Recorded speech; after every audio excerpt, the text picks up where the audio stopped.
So,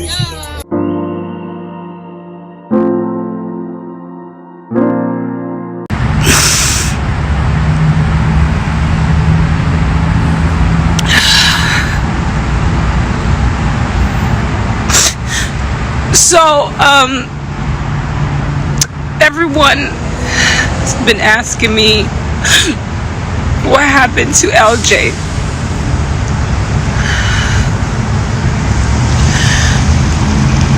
I still don't believe what I was told happened to my son, because it doesn't make sense.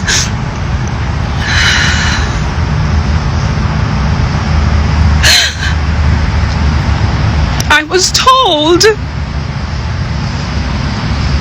that, according to the autopsy, that my son drowned. Accidental drowning. How does a kid that is an amazing swimmer drowns accidentally?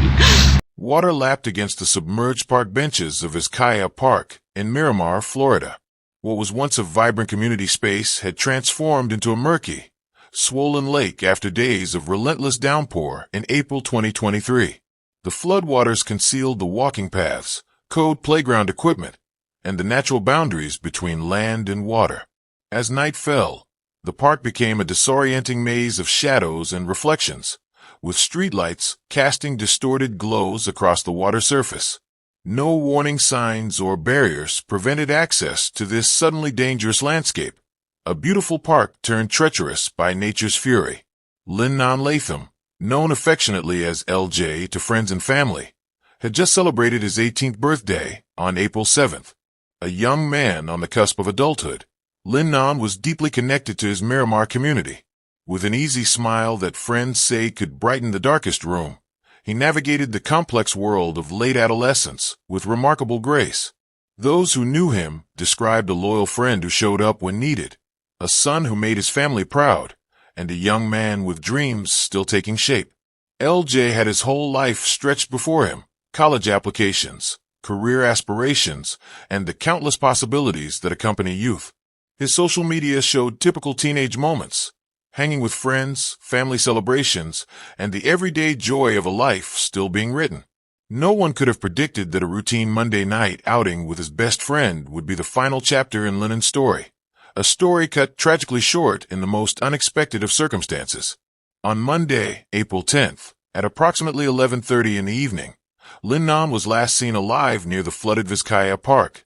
When dawn broke the next morning, his absence triggered immediate concern. His family, sensing something was wrong, reported him missing, launching a desperate multi-agency search operation. For 3 agonizing days, teams combed through the waterlogged park and surrounding areas, hope diminishing with each passing hour.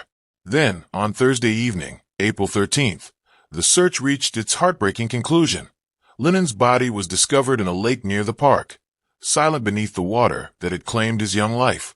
Have you ever wondered what really happens in the final moments when someone goes missing? What choices, circumstances, or fateful turns lead to tragedy? And most importantly, could it have been prevented? These questions haunt every case like Linan's, where ordinary nights transform into life-altering events without warning. The case of Linan Laam raises profound questions that demand answers. Why did 2 teenagers venture near a flooded park after dark? What exactly transpired between Linan and his best friend during those final hours? The official police statement cited, "No foul play suspected." But does that tell the complete story? The flooding that night created dangerous conditions, but was it solely an environmental hazard that led to this tragedy? Witnesses reported seeing the teens together, yet only one returned home. What conversations occurred? What decisions were made? And why didn't they recognize the danger until it was too late? Perhaps most troubling is the question of time. Those critical hours between when Linan was last seen and when authorities were alerted. Could a faster response have changed the outcome? And what responsibility do we all bear in preventing similar tragedies? As we examine the timeline of events, conflicting accounts emerge. The best friend's story, the family's desperate search, and the community's response all form pieces of a complex puzzle. Beyond the how and when lies the most haunting question, why? Why did a routine night end in such devastating loss? And what lessons can we extract from this heartbreak to protect others from similar fates? Monday, April 10th, 2023 began as an ordinary day for Linan Laam. According to family accounts, he woke up and followed his typical routine, checking his phone, grabbing breakfast, and exchanging messages with friends. That afternoon, Linan attended a family gathering to celebrate his recent 18th birthday, which had occurred just 3 days prior. Photos from that day show him smiling, surrounded by loved ones who had no idea these would be among their final memories together. As evening approached, Linan received a text from his best friend, suggesting they meet up. The two had been close for years, navigating high school together and sharing countless experiences. Around 8 o'clock, Linan told his mother he was heading out for a while with his friend. He changed into a black t-shirt and jeans, grabbed his phone, and left with a casual "see you later." Words that would haunt his family in the days to come. The last confirmed sighting of Linan came at approximately 11:30 that night. A resident walking their dog near Vizcaya Park reported seeing 2 young men, later identified as Linan and his friend, standing near the park entrance. The witness described them as appearing to be in conversation, nothing that seemed concerning at the time. Security footage from a nearby convenience store captured Linan purchasing 2 bottles of water at 11:15, roughly 15 minutes before this final sighting. What happened after 11:30 remains unclear. According to limited statements from the friend, they had decided to walk along the park's perimeter to check out the flooding. He claimed they separated when Linan wanted to get a closer look at the water levels, while he chose to head home. This account places their separation around midnight, though no witnesses have corroborated this timeline. Notably, the friend arrived home alone, reportedly soaking wet, shortly after midnight. The weather that night created particularly dangerous conditions around Vizcaya Park. South Florida had experienced 3 consecutive days of torrential downpours, with over 7 inches of rain falling in the Miramar area alone. Local meteorological reports indicated that Monday had seen the heaviest rainfall, with thunderstorms continuing intermittently into the evening hours. The park, situated in a natural depression, had transformed into what officials described as a flood basin. Water levels had risen dramatically, obscuring pathways and creating deceptively deep areas. Visibility was severely compromised by darkness and ongoing light rain, while strong winds created choppy water conditions that could easily disorient anyone unfamiliar with the transformed landscape. By Tuesday morning, Linan's absence had triggered immediate concern. His mother, who typically received a text if he planned to stay out, had sent multiple messages that went unanswered. Calls to his phone went straight to voicemail. When she contacted his best friend's family, the account she received raised more questions than answers. Why had the boys separated? Why was one soaking wet while the other never returned home? By noon on Tuesday, Linan's family had filed a missing persons report with the Miramar Police Department. They provided recent photographs, details of his clothing, and his last known whereabouts. The family mobilized quickly, creating social media posts that spread rapidly through the community. By Tuesday evening, dozens of volunteers had joined the search, distributing flyers throughout neighboring areas, while police began formal search procedures. As you might imagine, this family is desperately seeking help to find their missing son. 18-year-old Linan Laam disappeared in Miramar Tuesday night. He was last seen near Vizcaya Park on Southwest 55th Street. This afternoon, they searched a lake in a gated community as part of their investigation. And his family, as you might imagine, is very concerned for his well-being. Linan was last seen wearing a white t-shirt, red Adidas joggers, and Gucci sandals. If you have any information, you are urged to call Miramar Police right away. The number is 954-602-4000. And now federal agencies are helping local police in this search.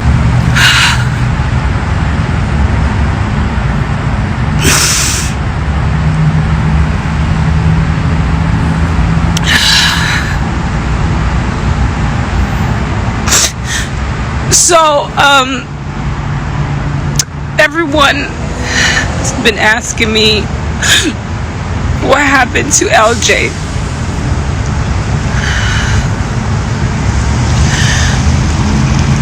I still don't believe what I was told happened to my son, Because it doesn't make sense.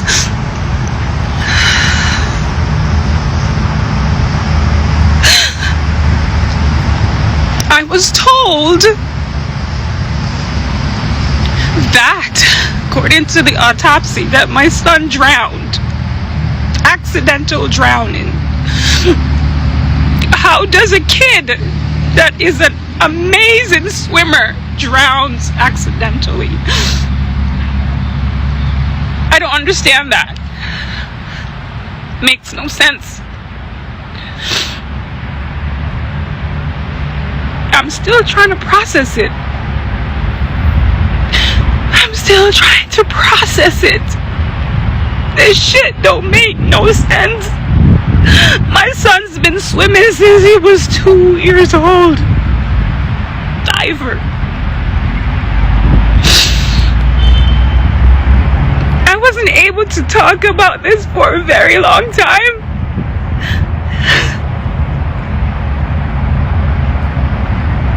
I'm so bothered. I am so bothered by those motherfuckers. I am so fucking bothered. It eats me up inside. My son left home with Jalen Jameson, his best friend. His so-called best friend went to a park, Vizcaya Park, and then all of a sudden my son got upset about something on his phone and got out of the car. Y'all want to know the truth? Let me tell you the truth, because it doesn't add up. My son got out the car, supposedly, and left his phones, supposedly. And Jalen claimed he was looking for my child.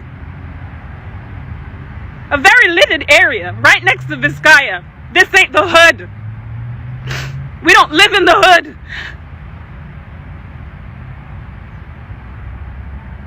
I looked at the time, and it's 11:30. LJ knows he has to get home before midnight. 12 o'clock comes. No LJ. I said, this don't make no sense. It didn't make no sense. So I texted him. I said, yo, where are you? No response. 12:15, I was like, yo, what's going on? Nothing from my child. So I text his friend, Jalen Jameson, who told me LJ was in the bathroom and his phone was dead. And I said to him, don't lie to me. We live in the same complex. So then I went to LJ's location on his phone because he always turned it on. That's how good my child was. And I saw the car moving from Vizcaya and coming down Flamingo and coming home. So I watched it. My mind says, screen record this car moving. I don't know why I did that. I screen record the car coming from the location on LJ's phone. The car came in. The car didn't turn to come to my house. The car went to Jalen's house. And in my mind, I'm like, okay. I waited. LJ still didn't come. Call his phone, nothing. So I said, something don't feel right. Maternal instincts, ladies, fathers, mothers, go with your gut feeling. Don't ever second guess it. I jumped out of bed and I jumped in the car. You won't believe when I got to where the car was, it was in front of Jalen's house. Parked up, lights off, everybody gone to fucking bed. So I'm in my mind, they want me to think that my son is in there and I should go home, right? So I started calling again. Nothing. Then I text the boy. Yo, why LJ's not answering? What's going on? Then he tells me they were at the park And LJ got out of the car, and he was looking for me, don't know where he went. I said, what? I immediately went straight to the park and started looking for my son and called the police. Called everybody I knew.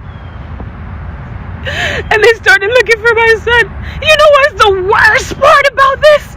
This kid, Jalen Jameson, went and got his parents. His parents went with him to go look for my child. Nobody called me. Nobody came knocking on my fucking door. Nothing. Nothing. You made me wonder why you as parents did not pick up the phone and call me. I didn't even get to see my child.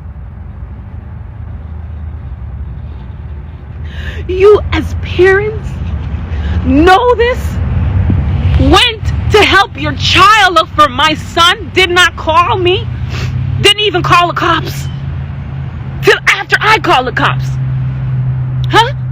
Who are you? What kind of human being are you? These people have not even come by and said sorry or give their condolences or anything. This little kid that used to eat at my house, go on vacation with us, I fed him like my own, have not even showed up and tell me what happened to my son. Y'all imagine my pain and my anger? Can you even imagine how I feel? It's just the grace of God that's keeping me. I swear to God. The statement emphasized that the investigation remained active and ongoing. Detectives continued gathering evidence, including analyzing Linan's recovered phone and collecting additional witness statements. The police maintained regular contact with the family, providing updates while being careful not to release details that might compromise the integrity of their investigation into the circumstances surrounding the teenager's death. Linan's body was transported to the Broward County Medical Examiner's office immediately following recovery. Dr. Eleanor Patel, the forensic pathologist assigned to the case, conducted a comprehensive autopsy beginning early Friday morning. The examination sought to determine not only the cause of death, but also to document any conditions that might explain the circumstances leading to it.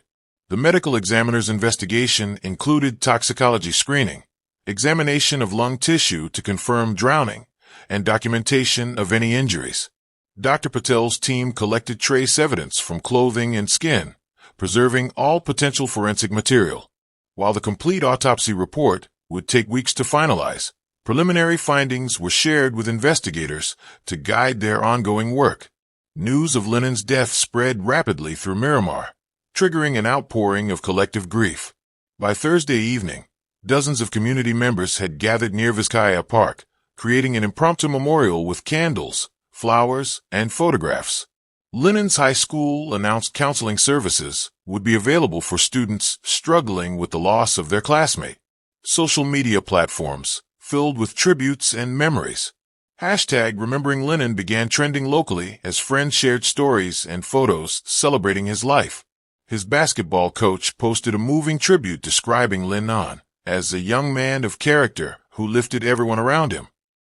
Community leaders called for improved safety measures around flood-prone areas to prevent future tragedies. On Friday evening, more than 500 people attended a candlelight vigil at Miramar Community Center. Linan's family, though devastated, expressed profound gratitude for the community's support.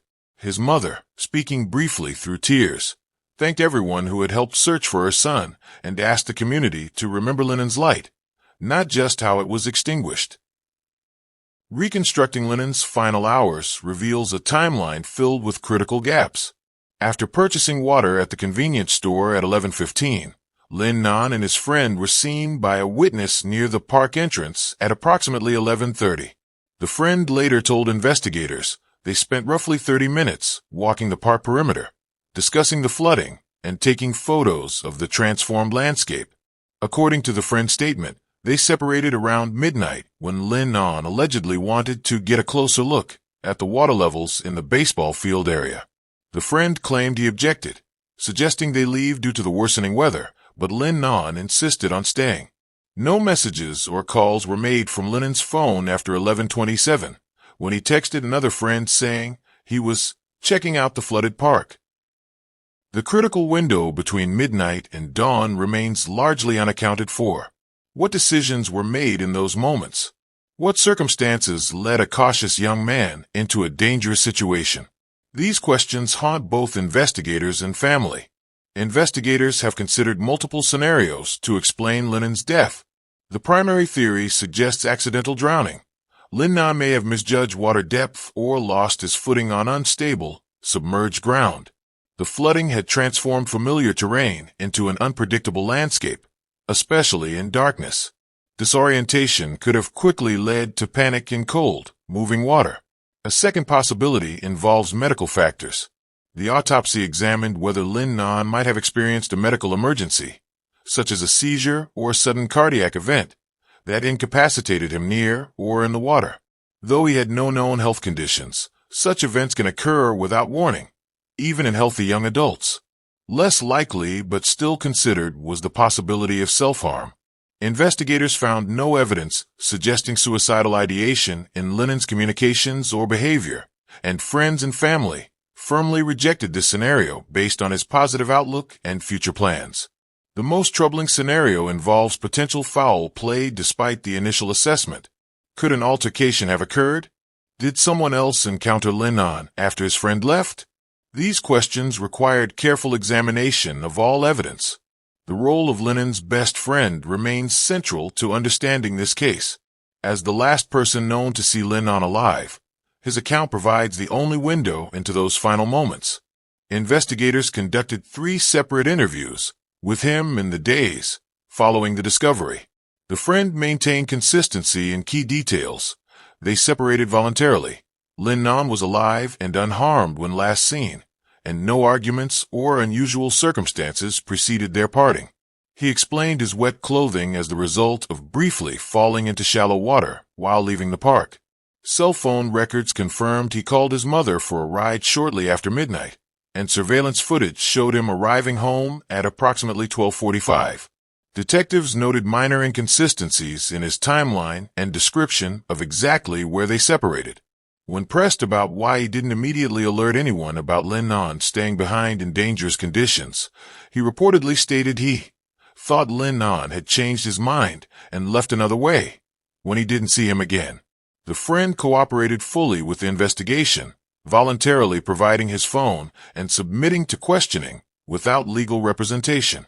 Despite the official conclusion, significant questions remain unanswered in Linan's case. Why would an intelligent 18-year-old with no history of reckless behavior choose to explore dangerous flood conditions alone at midnight? Friends and family insist this decision seems fundamentally out of character for Linan, who was described as cautious and level-headed. The exact circumstances of how Linan entered the water remain unclear. Did he wade involuntarily or fall accidentally? The location where his body was found was some distance from the shoreline. How and why did he venture so far into the flooded area? Questions persist about the timeline. The friend reported separating from Linan around midnight, but what transpired in the hours that followed?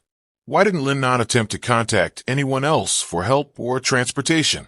Perhaps most troubling is the question of prevention. Were there missed opportunities for intervention? Could different choices by any of the parties involved, Linan, his friend, park authorities, or others, have prevented this tragedy? These questions may never find complete answers. Flooding transforms familiar environments into deadly hazards with alarming speed. Just 6 inches of moving water can knock an adult off their feet, while water just 2 feet deep can carry away most vehicles. What makes floodwaters particularly dangerous is their deceptive nature. Areas that appear shallow may conceal deep channels or sudden drop-offs, especially in parks and recreation areas where the landscape varies. Floodwaters frequently conceal hazards like submerged objects, exposed electrical lines, and contamination from sewage or chemicals. Big update to the search for a missing Miramar teenager. Police finding his body in a lake last night. Linan Laam was last seen on Tuesday near Vizcaya Park on Southwest 55th Street. His body was found nearby. Investigators say no foul play suspected right now. The cause of death will be determined by the medical examiner. Experts recommend maintaining at least a 500-foot distance from flooded areas, especially at night or during ongoing rainfall. Public education campaigns emphasize the turnaround, don't drown message. Yet each year, dozens of preventable deaths occur when individuals disregard these warnings, often believing themselves exceptions to the statistics. Darkness multiplies risk factors exponentially, particularly for teens and young adults who may already engage in risk assessment differently than mature adults.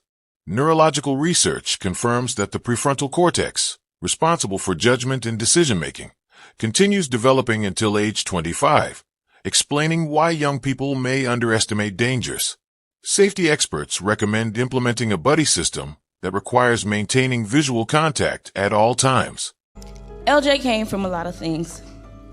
He came from two beautiful parents, one coming from a beautiful island and the other coming from this American soil. He came from being known as a Silver Cap kid. He came from eating oxtail and ackee from the comfort of a gated home. He came from learning patois and turning it into his own, from being raised in America but knowing his true roots. He came from knowing South Florida, a place that never makes you leave your Caribbean side. He came from finding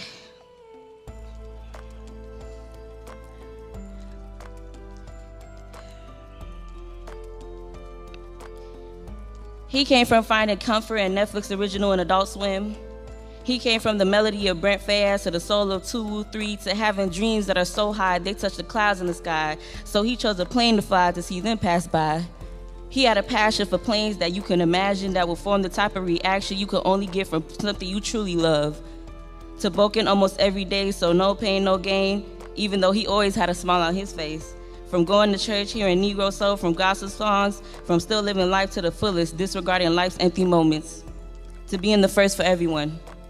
First son, first love, first student, first friend. Him in Geneva being the first to pay for me to write poetry for them. He came from knowing he got people that love him and care about him and wishes he was still here. Thank you. It's weird because I was just looking at him the other day in class. I was looking at his hair. He was on his phone. He was always in a good mood. He was always smiling, telling jokes. If you know, he was always by the bus loop with Brian. Always trying to speak patois, as someone else said before. And I'm gonna miss him.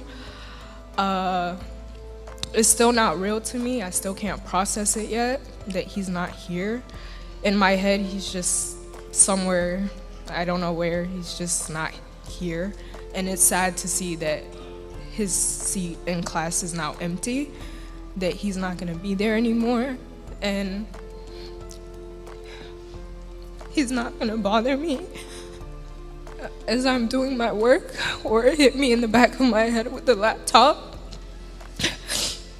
and call me L-Mans anymore.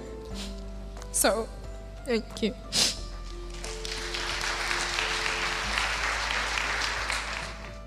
You created the amazing human being. Like, he was a very good child, a very, very good child. And I feel so bad. I feel so bad. Because it shouldn't happen like this. We have 1 month until we graduate. 1 month. He was right there. He was right there. But I know he's watching over us. I told myself I wasn't gonna come here, but I think that's what LJ would want, to see me here for the first time. Even though he's not here physically, I know he's here right now, seeing everyone and, you know, thanking y'all for coming here and supporting him. That was my best friend. He was my first love. He taught me how to be a mother. He taught me to be selfless. He taught me to be courageous. And he always has my back. I thank you all for being here to celebrate who he was. I love the phrase his colleagues coined, "Long live LJ." He may be dead, but he's forever in our hearts. And now I have to pay it forward. Whatever you guys do, tomorrow isn't promised. My last interaction with my son, like every other, he hugs me. He says, "Ma, I'll be right back. I love you." And he always kisses me on my forehead. And that was the last time I saw my son. And he turns to Asher.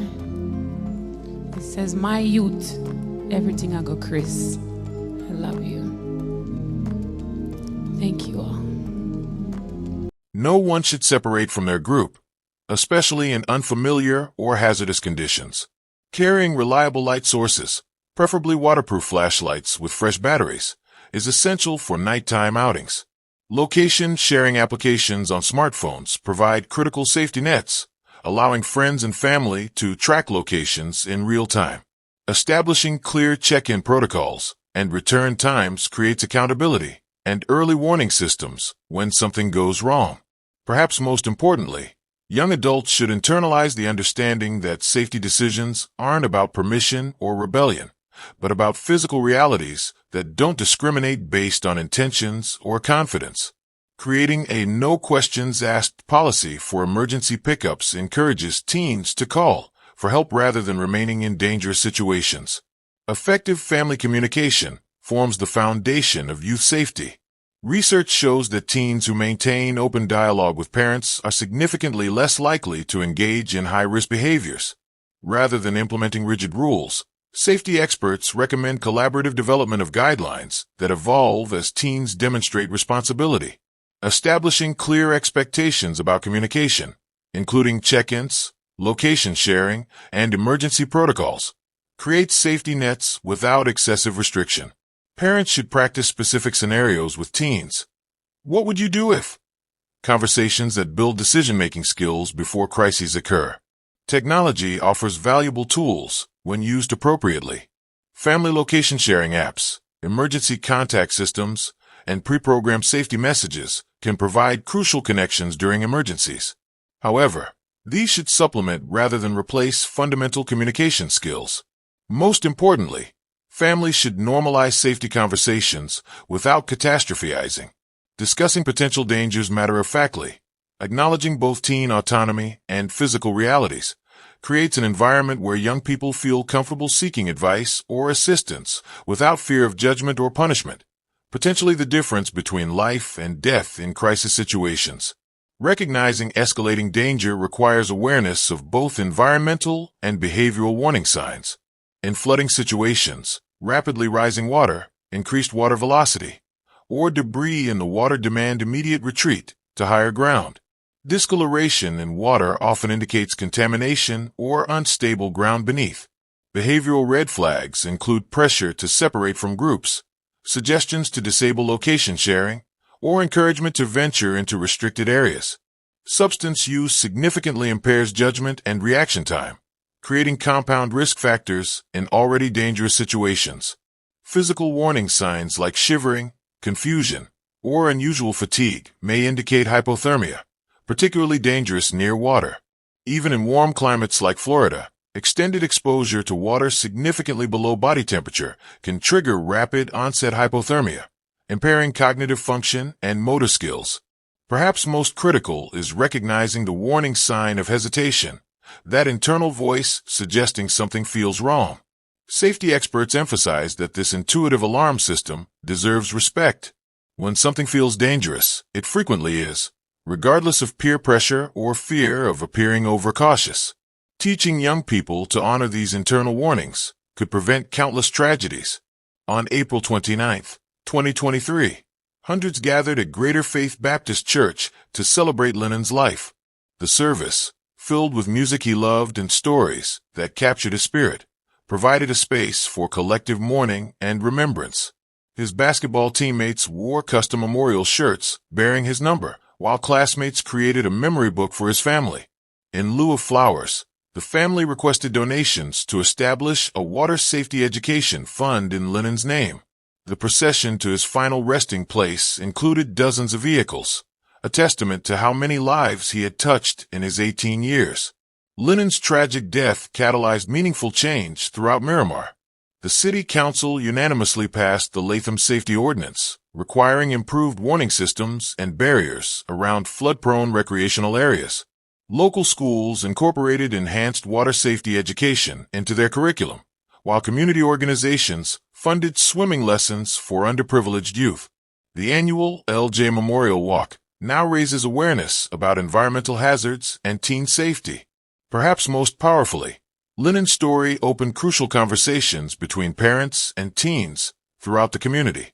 His memory lives on not only in those who knew him personally, but in countless lives, potentially saved by the safety measures implemented in response to his loss.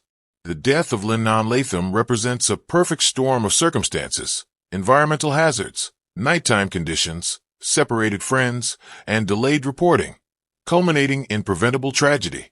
While the official ruling points to accidental drowning, the full truth of what happened that night may never be completely known. What remains clear is that small decisions, to separate from a friend, to venture near floodwaters, to delay raising alarms, can cascade into life-altering consequences.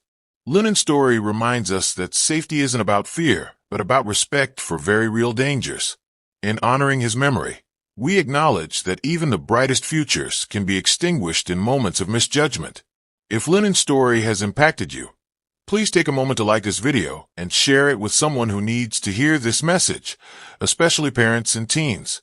Your comments help build a community of awareness around these preventable tragedies. So leave your thoughts below.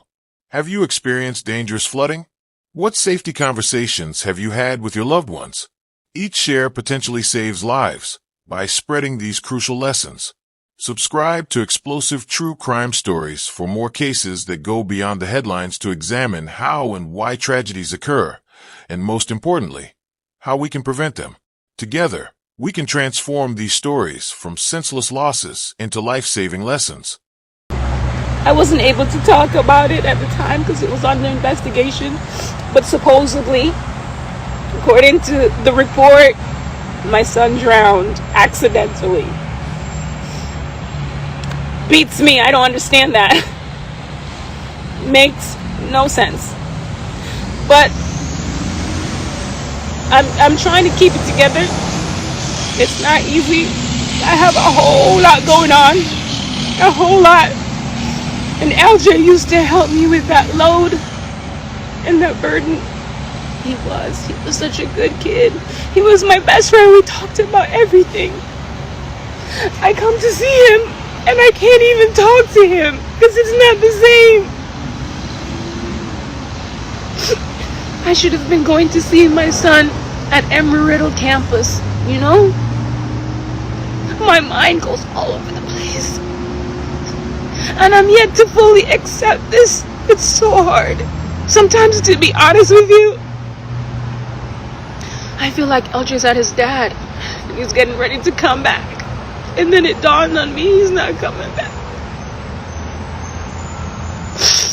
My firstborn.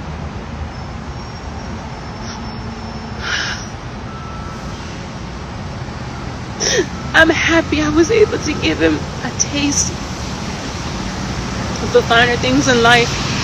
I was happy I was able to take him on a cruise into New York, and he lived in Vegas and Tennessee and Atlanta. Like,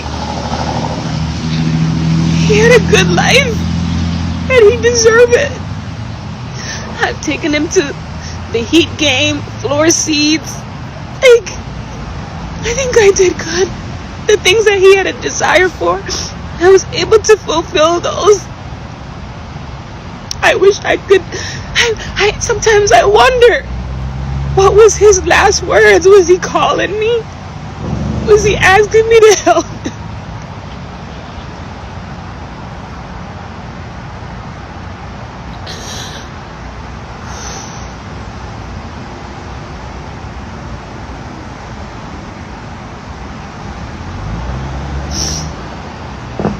One Christmas we went to Minnesota. That was his favorite. He wanted to go back in the summer, and I promised I would take him. I didn't even get to.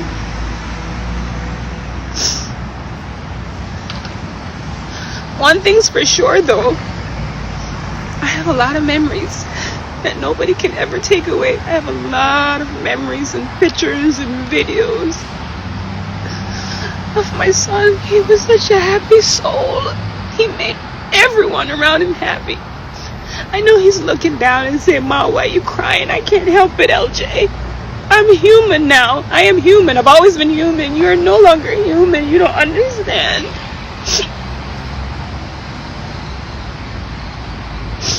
But I'm going to try to be strong. I'm going to try to be strong. I'm sorry to not have been there, LJ. I wish I was. I would do anything for my child.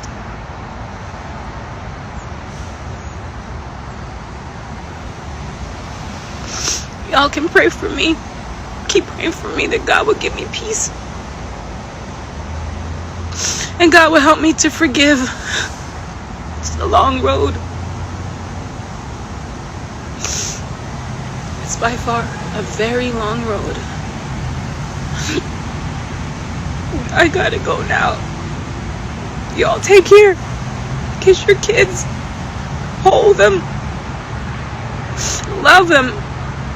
Tell them you love them all the time.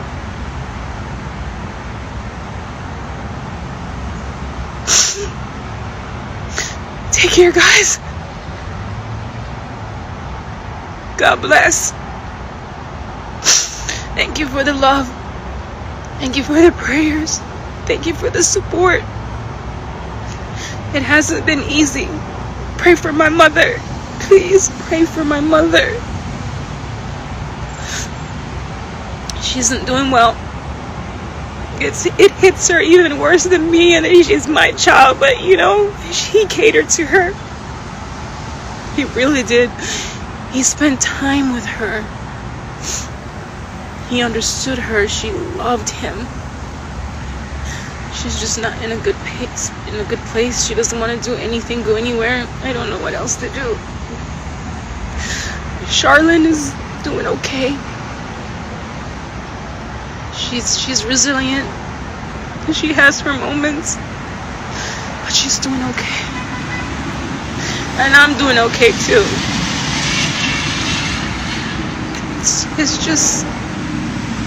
It's not easy. It's just not easy. It's just not an easy road. It's very tough. Very tough. Very tough. I appreciate everything.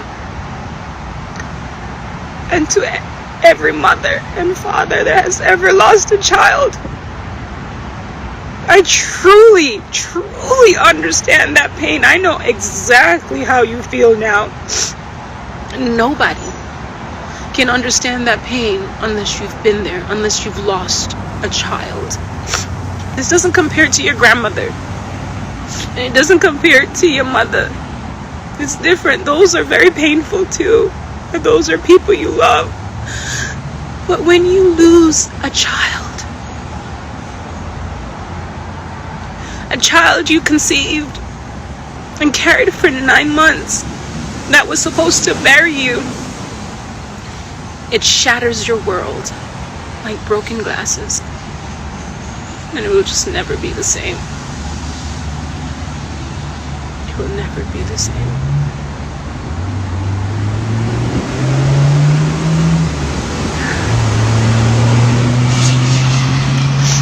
Take care, guys. Look what one of LJ's friend did. That's been there for a while. I'm getting in my headstone, a very nice one too.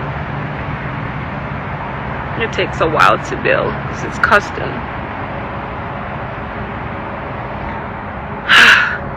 You guys take care. Thank you for the love. Oh, look at the view that LJ had. You see the airplane? There it goes. airplanes.